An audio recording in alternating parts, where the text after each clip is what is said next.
अजिबात video call वगैरे करायचा नाही. 4 दिवसावर लग्न आहे ना, जे काही बघायचं ते 4 दिवसांनी. अहो टॅन होता तुम्ही लगेच. लोक काय म्हणतील लग्नात कसंही दिसतात तर जोडा शोभून दिसायला पाहिजे ना. माझा भाऊ कान पिळायला आल्यावर काय देणार त्याला? 1500. अहो सोन्यासारखा भाऊ आहे हो माझा. निदान सोन्याची अंगठी तरी द्या. आणि माझ्या मैत्रिणी तुमचे बूट चोरायला येतील, त्यांना काही 2-2 हजारात भागू नका. चांगले 5-5 हजार द्या त्यांना. उगाच इज्जत घालू नका माझी. आणि लोक आपल्याला रणबीर आणि दीपिका सारखे करायचे.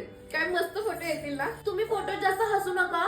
हसलं की खूप विचित्र चेहरा होतो तुमचा फोटो का ना. मी जेव्हा मंडपात एंट्री घेईल ना तेव्हा डोळ्यातनं पाणी काढा की जरा. व्हिडिओ छान दिसतं ना ते. माझ्यासाठी तुम्ही एवढं नाही करणार. आणि मी अमेझॉन वरून ना कव्हर अप हेअर मड पण पाठवले, ते लग्नात वापरा. एक मी बोलचं cover up hair mud tap tap करून सगळीकडे लावून घ्यायचं. जिथे जिथे ब्लॅक दिसतंय, हेअरलाईन कमी आहे किंवा ग्रे हेअर आहे, तिथे तिथे सगळीकडे लावून घ्यायचं. काय आधीपेक्षा कसं आहे रिझल्ट?